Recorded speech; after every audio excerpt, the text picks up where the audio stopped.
Hello friends, स्वागत है आपका R study point YouTube channel में। इस वीडियो में हम लोग पढ़ेंगे ज्ञान एवं पाठ्यक्रम, जो कि डॉक्टर राम मनोहर लोहिया अवध विश्वविद्यालय अयोध्या के बीएड प्रथम वर्ष का प्रथम प्रश्न पत्र है। यह वीडियो इसका लेक्चर नंबर 1 होने वाला है और कंप्लीट सिलेबस जो है 5 लेक्चर्स में होगा। तो शुरू करते हैं। सबसे पहले देखते हैं शिक्षा का शाब्दिक अर्थ क्या है। शिक्षा शब्द जो है वो अंग्रेजी के एजुकेशन शब्द से बना है और जो एजुकेशन शब्द जो है वो लैटिन स्वयं लैटिन शब्द के दो शब्द से बना है। पहला है ई और दूसरा है ड्यूको। ई का अर्थ है अंदर से और ड्यूको का अर्थ है आगे बढ़ना। ड्यूको का क्या अर्थ है? आगे बढ़ना या विकास करना। तो इस प्रकार एजुकेशन शब्द का अर्थ क्या हो गया? बालक के अंदर मीन्स ई अंदर अंतर्निहित गुणों या शक्तियों को, मतलब बालक के पावर को बाहर निकालना, मीन्स उसको रिप्रेजेंट कराना या विकास करना। तो इस प्रकार टीचर का क्या काम होता है? टीचर जो है बच्चों को शिक्षित करता है, मीन्स बच्चे को एजुकेट करता है। तो इस बात का ये मतलब हुआ कि टीचर जो है बालक में अंतर्निहित गुणों या शक्तियों को बाहर निकालता है और इस तरह से उसका विकास करता है। आगे देखते हैं। शिक्षा को परिभाषा शिक्षा को परिभाषित कीजिए। तो शिक्षा का जो परिभाषा हो, कई वैज्ञानिकों ने अपने अपने हिसाब से शिक्षा के बारे में उनका जो भी शिक्षा के बारे में उनका जो भी विचार था, उन्होंने अपने अपने हिसाब से दिया है। तो एडम्स ने क्या कहा है? शिक्षा एक ऐसी सुनियोजित प्रक्रिया है जिसमें एक व्यक्ति का विकास करने हेतु उस पर दूसरे व्यक्तित्व का मन, वाणी, कर्म के द्वारा प्रभाव पड़ता रहता है। मतलब यह है कि शिक्षा देखो, शिक्षक और बालक के बीच में जो शिक्षा का ट्रांसफर होता है, उसी की बात यहाँ पे किया जा रहा है। तो शिक्षा एक ऐसी सुनियोजित प्रक्रिया है, मीन्स ये एक प्रक्रिया है जिसमें एक व्यक्ति का मतलब यहाँ पे है बालक से, बालक का विकास करने हेतु उस पर दूसरे व्यक्तित्व का मतलब टीचर का है। तो टीचर का जो मन है, वाणी है, कर्म है, उसका प्रभाव बालक पर पड़ता रहता है। कैसे पड़ता है? टीचर के माइंड में जो भी चीजें हैं, उसका जैसा विचारधारा है, उस चीज का प्रभाव बच्चों पर पड़ता है। और टीचर बातों से जो भी चीजें बोलता है, मीन्स टीचर का जो वाणी होता है, उसी हिसाब से बच्चे चीजें सीखते हैं। और टीचर का जैसा कर्म रहता है, वैसा ही बच्चे उस चीज को नकल करते हैं और उसी चीज को वो भी वैसा ही करते हैं। तो इस प्रकार हम कह सकते हैं कि जो है शिक्षा एक ऐसी सुनियोजित प्रक्रिया है जिसमें एक व्यक्ति का विकास करने हेतु उस पर दूसरे व्यक्तित्व का मन, वाणी, कर्म के द्वारा प्रभाव पड़ता रहता है। तो एडम स्मिथ का यह कथन बिल्कुल उचित है। और सेकंड आता है जॉन डीवी। जॉन डीवी का कहना है कि शिक्षा व्यक्ति की उन समस्त आंतरिक शक्तियों का विकास करना है जो उसे वातावरण के नियंत्रण में समर्थ बनाएगी और उसकी समस्त संभावनाओं की प्राप्ति कराएगी। अंततः किसी भी बच्चे को वातावरण से इंटरेक्ट होना पड़ता है। जब तक बच्चा छोटा रहता है, तब तक उसको किसी भी चीज से पता नहीं होता, समाज का कोई मतलब नहीं होता उसके लिए। लेकिन जैसे जैसे वह बड़ा होता है, तो वो वातावरण और समाज उसके लिए बहुत मैटर करता है। तो उस वातावरण में वो अच्छे से सरवाइव कर पाए, उसके लिए शिक्षा बहुत जरूरी है। तो उसी कंटेक्स्ट में जॉन डीवी ने कहा है, शिक्षा व्यक्ति की उन समस्त आंतरिक शक्तियों का विकास है जो उसे वातावरण के नियंत्रण में समर्थ बनाएगी और उसकी समस्त संभावनाओं की प्राप्ति कराएगी। देखते हैं तीसरा स्टेयर का। स्ट्रेयर जी यह कहते हैं कि शिक्षा वह है जो शिक्षित व्यक्तियों के कार्यों में अंतर ला दे। अब आप देखिए, एक शिक्षित व्यक्ति है और एक अशिक्षित व्यक्ति है। तो आप उसके कार्यों से ही उसको जान जाएंगे कि कौन सा व्यक्ति शिक्षित है और कौन सा अशिक्षित है। तो इस तरह से स्ट्रेयर का कहना है, शिक्षा वह है जो शिक्षित व्यक्तियों के कार्यों में अंतर ला देती है। अब वार्ड महोदय क्या कहते हैं? शिक्षा का आशय प्राप्त ज्ञान का सार्वभौमिक वितरण है। शिक्षा का क्या मतलब होता है? शिक्षा जैसे कोई भी साइकोलॉजी है, कोई भी ज्ञान है, जब उसको हम वितरित करते हैं सब लोगों में, तो उस चीज को ये शिक्षा कहते हैं वार्ड महोदय। तो शिक्षा का क्या आशय ये समझते हैं कि जो प्राप्त ज्ञान है उसका सार्वभौमिक वितरण। चलिए आगे देखते हैं। शिक्षा का प्रमुख कार्य क्या है? अब देखो, शिक्षा का केवल कार्य यह नहीं है कि पढ़ लिख के हमें नौकरी करना है। शिक्षा का एक टीचर जो है मात्र इसलिए बच्चों को नहीं पढ़ाता है कि उसको पढ़ लिख के बस नौकरी लायक कर दिया जाए। तो ये बहुत छोटा उद्देश्य हुआ। शिक्षा का बहुत बड़ा बड़ा उद्देश्य होता है, जैसे सामाजिक कार्य में, जैसे सामाजिक कार्य सबसे पहले तो जब बच्चा बहुत छोटा रहता है तो उसको सामाजिक, सांस्कृतिक और सृजनात्मक ये सब चीजों का पता नहीं रहता है। लेकिन जैसे जैसे बड़ा होता है तो वो समाज से इंटरेक्ट होता है, तो शिक्षा उसके लिए जरूरी हो जाता है ताकि वो समाज में एक सद्भाव से रह पाए। तो मीन्स सामाजिक कार्य के लिए उसको प्रेरित करना, शिक्षा उसके लिए जरूरी हो जाता है। सामाजिक कार्य के अंतर्गत क्या क्या आते हैं, जैसे सामाजिक कार्यों के अंतर्गत जो है सामाजिक भावना को उत्पन्न करना, सामाजिक आदेशों को प्राप्त करना, भावात्मक, राष्ट्रीयता, अंतरराष्ट्रीय एकता और बालकों का समाजीकरण, ये सब चीजें सामाजिक के अंतर्गत आएगा। एक बालक जब छोटा रहता है उससे नहीं मतलब है कि उसका देश कौन सा है, तो उसकी राष्ट्रीयता, वो अपने राष्ट्र के प्रति कैसा है या अंतरराष्ट्रीय लोगों से वो सद्भाव रख रहा है कि नहीं। लेकिन जैसे जैसे वो बड़ा होता है तो उसको सामाजिक होना पड़ता है। तो उसको सामाजिक होने के लिए कौन सिखाता है, शिक्षा सिखाता है। आगे देखते हैं सांस्कृतिक कार्य। तो जो है जब बच्चा छोटा रहता है उसको नहीं पता कब होली है, कब दिवाली है, और चीजों को उसको बिल्कुल नहीं पता होता। लेकिन जैसे जैसे वो बड़ा होता है तो वो सांस्कृतिक कार्य में इंटरेस्ट लेता है। तो शिक्षा के माध्यम से हम सांस्कृतिक कार्यों के बारे में भी बच्चों को सिखाते हैं। जैसे इसमें क्या लिखा है, शिक्षा के इस कार्य के अंतर्गत सांस्कृतिक निधि की सुरक्षा करना, जैसे कोई विरासत है, मंदिर है, मस्जिद है, उस चीज की सुरक्षा करना। संस्कृति का विकास करना, जैसे पुरानी परंपराएं हैं, जैसे बहुत सारे अच्छी अच्छी बातें हैं, तो शिक्षा के द्वारा हम लोग जो है उस चीज को और डेवलप कर सकते हैं। उसे एक पीढ़ी से दूसरी पीढ़ी में हस्तांतरित करना शिक्षा के द्वारा ये संभव होता है। अगर चीजें किसी को बताई ना जाए तो हम पुराने चीजों को भूल जाएंगे। तो शिक्षा के द्वारा ही हम पुरानी चीजों को, पुराने सांस्कृतिक कार्य को हम बच्चों को बता सकते हैं। तो इससे क्या होता है कि एक पीढ़ी से दूसरी पीढ़ी में चीजें, अच्छी चीजें हस्तांतरित हो जाती है। मान लीजिए पहले की चीजें, पहले वैद्य की दवाई बहुत यूज होती थी, वैद्य लोग जो है बहुत सारे जड़ी बूटी देते थे। लेकिन अब उस चीज को अगर एक पीढ़ी से दूसरी पीढ़ी में हस्तांतरित करना है तो उसको लोगों को सिखाना पड़ेगा। तो उसके लिए बुक वगैरह से या टीचर वगैरह कुछ भी हो तो उसको सिखाना पड़ेगा। तो उसी लिए कहते हैं सांस्कृतिक कार्य के अंतर्गत उसे कह सकते हैं कि एक पीढ़ी से दूसरी पीढ़ी को हस्तांतरित करना। इसके अलावा विकास का कार्य, देखो शिक्षा के द्वारा बहुत सारी चीजें का विकास कर सकते हैं, जैसे शारीरिक विकास, मानसिक विकास। अगर बच्चों को सोचो, बच्चों को शारीरिक शिक्षा ना दी जाए तो वो अपने बॉडी के बारे में कुछ नहीं जान पाएगा। इवन वो ब्लड कैसे बनता है, ब्लड क्या होता है, शरीर के अंदर कौन कौन से पार्ट हैं, सबकी क्या क्या जरूरतें हैं, विटामिन क्या होते हैं, इन सब चीजों को वो अगर नहीं जानेगा तो वो उसका शारीरिक विकास वहीं पे रुक जाएगा और वो उसका शारीरिक विकास सही से नहीं हो पाएगा। इसके अलावा मानसिक विकास, अगर वो साइकोलॉजी नहीं समझेगा चीजों का तो वो मानसिक रूप से ग्रसित हो जाएगा, रोग ग्रसित हो जाएगा। तो इसलिए शिक्षा बहुत जरूरी है ताकि वो शारीरिक विकास कर सके, मानसिक विकास कर सके, उसके अंदर नैतिकता आ सके, वो सामाजिक विकास कर सके, उसका चरित्र अच्छा हो सके और उसको आध्यात्मिक चीजों का पता हो और भावात्मक विकास आदि के लिए, इन सब विकास के लिए शिक्षा बहुत जरूरी है। अब शिक्षा का एक महत्वपूर्ण कार्य यह है कि सृजनात्मक कार्य।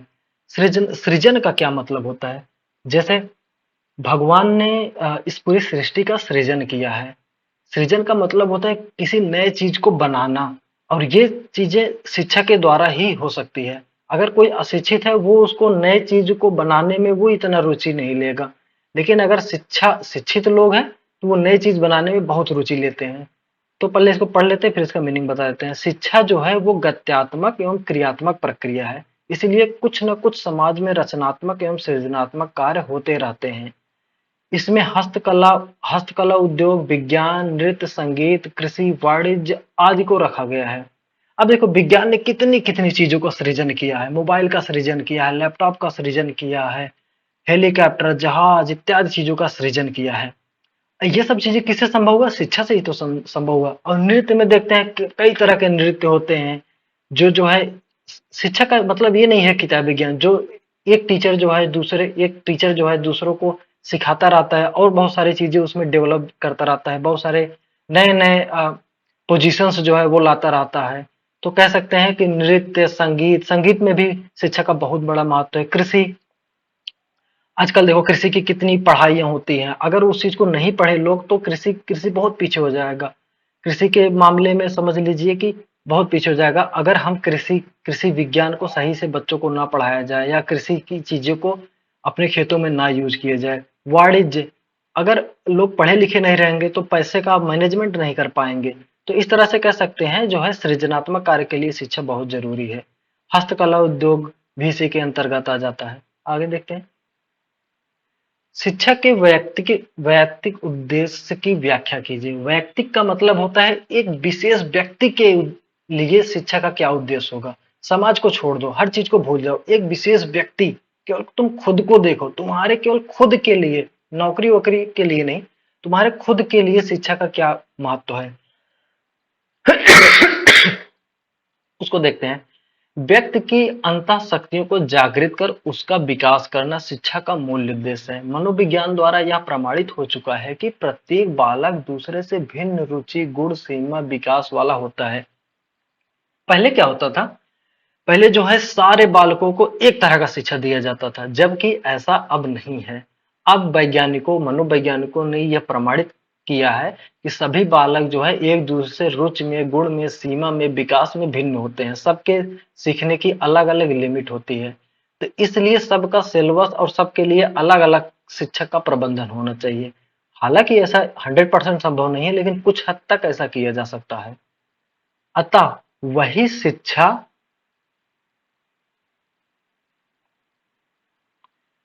वही शिक्षा उसके लिए उचित और उपयोगी हो सकती है जो उसके व्यक्तिगत विकास को ध्यान में रखकर दी जाती है। यही कारण है कि अनेक शिक्षा शास्त्रियों ने यह आवाज उठाई है कि शिक्षा का उद्देश्य वैयक्तिक होना चाहिए, क्योंकि व्यक्ति ही प्रधान है, समाज तथा राष्ट्र उसके लिए है, वह उसके लिए नहीं है। मीन्स समाज व राष्ट्र जो है व्यक्ति के लिए है, व्यक्ति जो है समाज व राष्ट्र के लिए नहीं है। आगे देखते हैं। शिक्षा जो है द्विमुखी प्रक्रिया ना होकर त्रिमुखी प्रक्रिया है। इसका क्या मतलब है? पहले जो है शिक्षा को द्विमुखी प्रक्रिया माना जाता था। कैसे द्विमुखी प्रक्रिया माना जाता था? एक स्टूडेंट होता था, एक टीचर होता था। टीचर जो है बच्चों को पढ़ाता था और बच्चा जो है सीखता था। बस यही, पूरे अध्ययन अध्यापन में यही दो ही चीजें आती थी। लेकिन आज के मनोवैज्ञानिकों का कहना है कि शिक्षा का मतलब ये नहीं है कि जो टीचर पढ़ाए स्टूडेंट वही पढ़ता रहे, बस यही दो। शिक्षा में बेसिकली तीन लोग इंक्लूड होते हैं। एक तो शिक्षक होता है, और एक स्टूडेंट होता है, और तीसरा उसका सिलेबस होता है, उसको पढ़ना क्या है, उसका पाठ्यक्रम क्या है। क्योंकि सिलेबस बहुत जरूरी है। अगर आज जो है बहुत पुरानी चीजों को पढ़ाई जाए उसका तो कोई मतलब नहीं। आज हमें नई चीजें पढ़ना है। मीन्स समाज में जो चीजें चल रही हैं, समाज में जिस चीज की आवश्यकता है उसके अनुसार ही हमें शिक्षा देना चाहिए। मीन्स उसके अनुसार ही हमें पाठ्यक्रम बनाना है और वही चीजें स्टूडेंट को सिखाना है। स्टूडेंट को क्या सिखाना है ये समाज तय करेगा एक प्रकार से। तो अब जो है एक प्रकार से शिक्षा के तीन ध्रुव हो गए। तो एक टीचर हो गया, एक स्टूडेंट हो गया, और एक समाज या पाठ्यक्रम हो गया। तो इसमें क्या लिखा है? प्रयोजनवादी विचारकों ने इसे त्रिमुखी समाज के रूप में परिभाषित किया है। Education is tripolar process. तीसरा ध्रुव या तत्व उसने समाज को बताया है। शिक्षा एक सामाजिक प्रक्रिया है जो समाज की आवश्यकता को पाठ्यक्रम के रूप में स्वीकार कर शिक्षक और शिक्षार्थी के साथ विषय वस्तु को आवश्यक तत्व के रूप में ग्रहण करती है। कहा कहा जाता है कौन किसे क्या पढ़ाएगा, ये और यही पाठ्यक्रम है जिसके बिना शिक्षण या सीखने की क्रिया चल ही नहीं सकती। अतः शिक्षण एक त्रिमुखी प्रक्रिया के रूप में स्वीकार की जाती है। नेक्स्ट, शिक्षा एक निवेश है, स्पष्ट कीजिए। निवेश का मतलब आप क्या समझते हैं? निवेश का मतलब होता है निवेश। हाँ, निवेश का मतलब ये होता है कि किसी किसी भी चीज पर अपना पैसा लगाना। जैसे शिक्षा एक निवेश है, इस तथ्य को संदर्भित करते हुए हम कह सकते हैं कि जिस प्रकार किसी धन का किसी बचत बैंक में निवेश करते हैं, कुछ समय पश्चात उसकी हमें ब्याज सहित धन वापसी होती है। जब हम कहीं पे इन्वेस्ट करते हैं अपने पैसों को, कुछ टाइम के बाद जो है हमें कुछ रिटर्न्स भी मिलते हैं, हमारे पैसों के साथ साथ कुछ एक्स्ट्रा पैसा मिलता है। तो इससे हमारा फायदा बहुत ज्यादा होता है। ठीक उसी प्रकार शिक्षा अर्जित करने के बाद सदैव ही हमें उस संचित ज्ञान के साथ कुछ और अतिरिक्त ज्ञान एवं उससे लाभ अर्जित होता है। जब हम चीजों को पढ़ते हैं तो और फिर बाद में और चीजों को पढ़ते हैं, जो हमारा पहले से अर्जित हुआ ज्ञान है उसके जरिए हम और भी स्पीड से और भी आसानी से चीजों को सीख लेते हैं। तो इसलिए कह सकते हैं कि हमने जो पहले इन्वेस्ट किया है उसका अतिरिक्त ज्ञान हमें मिला है, उससे उसका अतिरिक्त फायदा हमें मिला है। अतः शिक्षा को एक निवेश स्वीकार किया गया है। तो इसी तरीके से शिक्षा को एक निवेश स्वीकार किया गया है। आगे देखते हैं। संक्षेप में विद्या और अविद्या का अर्थ स्पष्ट कीजिए, अथवा विद्या एवं अविद्या में क्या अंतर है। तो विद्या का मतलब होता है ज्ञान, अविद्या का मतलब क्या होता है, सिंपल अज्ञानता से। तो विद्या का मुख्य आशय है सत्य या असत्य तथा असत्य के बीच में अंतर को जानना, अर्थात वास्तविकता तथा भ्रम में अंतर करना और उन्हें ठीक ठीक जानना। इसे वेदांत में ज्ञान कहा गया है। क्या चीजें सही है, क्या चीजें गलत है, अगर आप इसका अंतर कर पाते हैं तो इसका मतलब आपके पास विद्या है उस बारे में। अगर ये अंतर आप नहीं कर पाते, इसका मतलब आपके आपके पास उस बारे में ज्ञान नहीं है। इसी चीज को विद्या कहते हैं। वस्तुतः ब्रह्म और अविद्या का ज्ञान ही विद्या है, मीन्स सही और गलत का ज्ञान ही विद्या है। अद्वैत वेदांत में ज्ञान को ही मोक्ष का साधन माना जाता है। और अविद्या क्या है, मुख्य रूप से अविद्या से आशय अज्ञानता से लिया जाता है। आगे देखते हैं। शिक्षा के अंग कौन कौन से हैं, मीन्स शिक्षा के घटक कौन कौन से हैं। तो डीवी महोदय ने शिक्षा को त्रिमुखी प्रक्रिया ट्राइपोलर प्रोसेस स्वीकार किया है। इसके अंतर्गत शिक्षा, शिक्षार्थी और पाठ्यक्रम का स्थान दिया गया है। यही शिक्षा का अंग या घटक है। तो शिक्षा का तीन अंग या तीन घटक कौन कौन से हैं, शिक्षक हो गया, शिक्षार्थी हो गया और पाठ्यक्रम हो गया। तो जो शिक्षार्थी होता है, प्राचीन काल में शिक्षा का केंद्र बिंदु शिक्षक था, लेकिन वर्तमान समय में मनोविज्ञान ने शिक्षा का केंद्र बिंदु विद्यार्थी शिक्षार्थी को माना है। और शिक्षक क्या होते हैं, प्राचीन काल में शिक्षक ही शिक्षा की धुरी था, उसी के द्वारा संपूर्ण शिक्षा व्यवस्था का संचालन होता था। वर्तमान समय में शिक्षक की स्थिति में मूलभूत परिवर्तन हुआ है। अब जो है टीचिंग जो है विद्यार्थी के अकॉर्डिंग होती है, विद्यार्थी को क्या सीखना है उसके अकॉर्डिंग टीचर जो है उसको शिक्षा देता है। पाठ्यक्रम क्या है, शिक्षक को पाठ्यक्रम द्वारा यह ज्ञान प्राप्त होता है कि मुझे विद्यार्थी को क्या सिखाना है। पहले जो है टीचर जो है अपनी चीजों को अपने हिसाब से शिक्षार्थी को सिखाता था, लेकिन अब क्या है, अब एक पाठ्यक्रम डिसाइड हो जाता है जो समाज के हिसाब से, वातावरण के हिसाब से, समाज में जो भी चीजें जिस ज्ञान की जरूरत है स्टूडेंट्स को, उसके हिसाब से एक पाठ्यक्रम बन जाता है। और पाठ्यक्रम ही जो है शिक्षा विद्यार्थी को सिखाना है शिक्षक के द्वारा। तो इसमें और क्या लिखा, और विद्यार्थी को यह जानकारी होती है कि मुझे क्या सीखना है। मीन्स पाठ्यक्रम क्या है, पाठ्यक्रम वह है जिससे शिक्षक को पता चलता है कि हमें क्या सिखाना है और शिक्षार्थी को पता चलता है कि हमें क्या सीखना है। आगे देखते हैं। मानव मूल्य क्या है। मानव मूल्य मीन्स जीवन जीने का जो मेन धुरी है वो सब चीजें क्या है, तो उसी को मानव मूल्य कहते हैं। मानव को समाज में कुशलता पूर्वक कार्य करने, सही आदतों को अपनाने तथा सर्वांगीण में हर तरीके से सफलता को प्राप्त करने हेतु मानव को इन मूल्यों की आवश्यकता होती है। यह मूल्य 5 प्रकार का होता है। तो पांचों मूल्य कौन कौन सा है, पहला है सत्य है, दूसरा प्रेम है, तीसरा शांति है, चौथा धर्म है या उचित कार्य है, पांचवा अहिंसा है। इसमें क्या लिखा है, कुशलता पूर्वक कार्य करने, सही आदतों को अपनाने तथा सर्वांगीण सफलता को प्राप्त करने हेतु मानव को इन मूल्य की आवश्यकता होती है।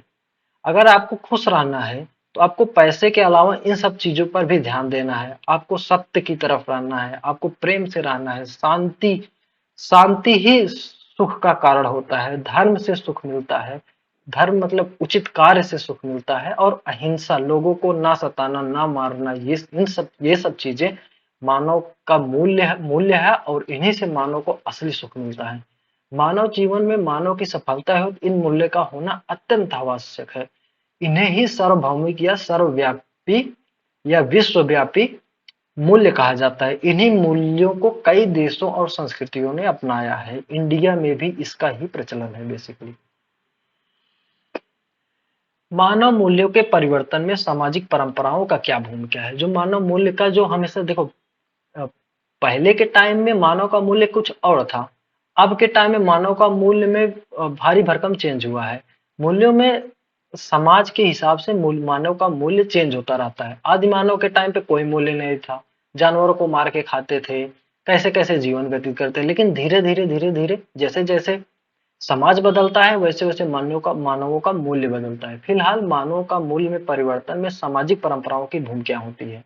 तो मानव मूल्यों के परिवर्तन में सामाजिक परंपराओं की अहम भूमिका होती है, क्योंकि मानव का 6 वर्षों के पश्चात उसके मूल्य में धीरे धीरे सामाजिक परंपराओं का प्रभाव पड़ना है। जब बच्चा जन्म लेता है उस टाइम से कुछ टाइम तक, 4 से 5 वर्ष तक उसको मानव के किसी मूल्य का पता नहीं होता है, उसके अंदर दया नहीं होती है। वो जैसे चींटी को पाता है तो वो मसल एक बच्चा जो है जब चींटी चींटी देखता है तो उसको मसल के मार देता है। उसके अंदर दया नहीं होती, बहुत सारे सामाजिक चीजें उसके अंदर नहीं होती हैं। लेकिन जैसे जैसे वो 6 वर्ष का क्रॉस करता है तो उसके अंदर धीरे धीरे सामाजिक परंपराओं का प्रभाव पड़ने लगता है। आरंभ में मूल्यों के विकास में परिवर्तन नाम मात्र का ही होता है। बचपन में मीन्स 5 से कम वर्षों में बहुत थोड़ा बहुत मूल्यों में परिवर्तन होता है। जब उसकी माँ उसको सिखाती है कि बच्चा ये नहीं करना चाहिए, ये पाप है, वो अच्छा नहीं है, तो ऐसे ऐसे थोड़ा बहुत सीखता है। किंतु मानव के मूल्यों में परिवर्तन की संभावना उच्च स्तर पर ज्यादा हो। जैसे वो 6 वर्ष का क्रॉस करता है, आगे के टाइम में वो बहुत सारी चीजें बहुत जल्दी ही सीखता है। तो इसलिए लिखा गया है मूल्यों में परिवर्तन की संभावना उच्च स्तर पर ज्यादा हो जाती है। समाज द्वारा बनाई गई परंपराओं जैसे बड़ों का आदर करना, समानता, सर्वधर्म समभाव की भावना, आधारभूत शिक्षा, सहिष्णुता, खान पान, रहन सहन तथा घरों में पिता की प्रधानता जैसे महत्वपूर्ण आदर्शों की अवस्था परिवर्तन के साथ साथ मानव सीखता